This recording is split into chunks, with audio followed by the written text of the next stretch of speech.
Сместени среде зелените планини во централниот дел на Косово, овие длабоки јами остануваат отворени со години. Kjo grup e madhe prapame është dëshmi e punës së gurthyesve, thellë në fshatin Sankoc të komunës së Drenasit.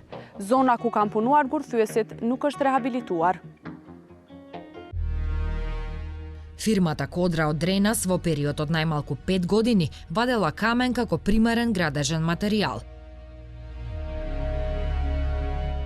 Општина Дренас откри дека оваа компанија околу 2 години без соодветно овластување го користела земјиштето на општината за оваа дејност. И покрај тоа, општина Дренас на истата компанија и додели вкупно 45 хектари општинско земјиште во 2014 и 2015 година.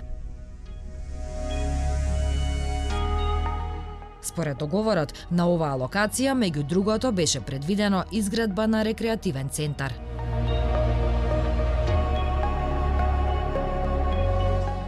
По преземањето на власта во 2018 година, Рамис Ладровци, градоначалник на општина Дренас, еднострано одлучи да го раскине договорот поради неисполнување на договорот и оштетување на општинското земјиште предизвикано од ископи.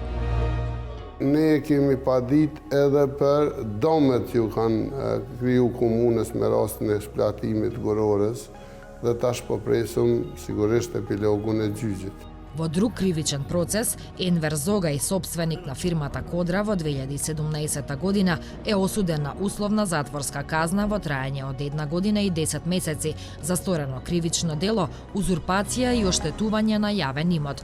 Но вели дека намерно бил попречуван во работата со општински решенија, зашто во 2018 година ја тужел општина Дренас. Зогај не сакаше да коментира повеќе за случајот поради активниот судски процес. E di që jam shumë i dëmtuar, por besoj që drejtësia do të ndritë. Додека странките меѓусебно се тужат и ја чекаат судската постапка, масивните јами во селото Санкоц остануваат непополнети. Тие ридови не се единствените што се оштетени од профитабилното вадење камен. Нивото на штети низ државата за прв пат во 2021 година го измериле експерти за животна средина од повеќе институции на барање на Министерството за животна средина. Во извештајот се констатира дека околу 13.000 хектари од вкупната територија на Косово се деградирани само од дејноста на каменоломи. Ajo hapësirë e cila është shfrytzu duhet të revitalizohet konform planit që ka për revitalizim e ato e ka të parampon me vlerësim të ndikimit mjedis. Fatkeqësisht, mund të thëmë me kompetencë, mbi 90% të tyre nuk janë revitalizuar sipas planit që e kanë parampon me vlerësim të ndikimit mjedis, duke mos ja kthyer komunitetit dhe natyrës hapësirën që ata e kanë shfrytzuar. Каменоломите според овој извештај не ги штеделе ниту заштитените природни простори и околните места. Shumë pak metra nga tabela ku shënohet hyrja në parkun kombëtar Bjeshkët e Nemuna, shihet një grop e madhe e lënë pas nga kompanitë e gurthyesve që kishin punuar për shumë vite në fshatin Vrell të Istogut.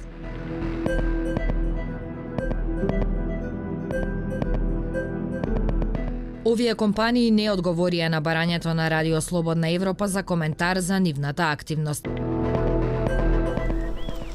Според истражувањето на Чоху, непрофитна организација, 2 случаи кои беа испратени на суд за несанација на областа не се кривично процесуирани. За да почнат да работат легално, компаниите за вадење камен во Косово мора да добијат неколку дозволи од повеќе институции, вклучувајќи ја и она што се нарекува еколошка дозвола од Министерството за животна средина, кое е клучно во овој процес.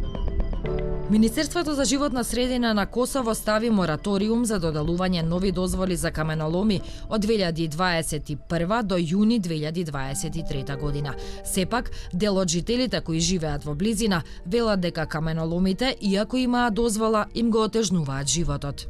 Na kem në rast parë pengesë kem ajrin që na ndot ujin, po shifet lumi që është mund poshtë këto, e kem lumin. Ky uj vjen në përpuset tona. Ne mbrëmje për herë dalmi përpijet kësaj gryke me marr ajër pastërt. Tash s'kisë ka merr vetëm pluhur. Собственикот на фирмата Арберија Турист Феим Ходжа, кој вади камења во липлјанското село Шала, ги негира обвинувањата на жителите, велејќи дека работи во дозволените параметри. Министерството за животна средина не посочи дали по завршувањето на мораториумот има издадено нови дозволи за каменоломи, но од Инспекторатот за животна средина велат дека само во последните 5 години извршиле околу 1000 контроли поврзани со дејноста на каменоломи. Најчестите прекршувања на каменоломите, според нив, вклучуваат и загадување на воздухот, бучава и други штети на животната средина. Që pilon gruja, pilon për qëtë këtu, bële qërë viki ku. Tu kanë herë që otë pilon me zvет. Непрофитната организација Чоху во своето истражување за каменоломи, меѓу другото, откри дека многу компании имаат врски со политички партии. Po të mos kishte ekzistu politizimi i tyre, mendoj që normalisht institucionet kishin pas një mbikëqyrje shumë më të madhe dhe i kishin obligu kompanitë për me revitalizu hapësirat që i kanë përdor, po fakti që këto kompani japin para për parti politike, normalisht që partitë politike pastaj në institucionet që u heqin nuk e kanë marrë mundin që me obligu kompanitë që me revitalizu hapësirën. Според јавните податоци на Независната комисија за рударство и минерали, која издава дозволи за експлоатација на копнени минерали, во моментов има над 100 такви дозволи. Али Сефај од Агенцијата за заштита на животната средина вели дека му препорачале на Министерството за животна средина да формира еколошки фонд за санација на каменоломите кога тоа не го можат компаниите. Fatkeqësisht pothuaj se janë bërë mi 2 vite më gjys dhe nuk kemi as plan të sanimit, nuk kemi as mjete dhe nuk është marrë as një veprim konkret përveç moratoriumit. И додека многу области и понатаму се деградирани од каменоломи, Министерството за животна средина не одговори на барањето на Радио Слободна Европа за коментар на оваа тема. Во липлјанското село Шала, Лиман Амерлаху посакува фирмата за каменолом да го напушти неговото село. Nëse lom, zërohet. Nëse se lom, hiqet krejt. Pa besoj që kush që dënë fshatin mja hjek vetit borën, duhet tonë më qu edhe me hjeken. Unë jam për me hjek. Me kom gull jam për me hjek.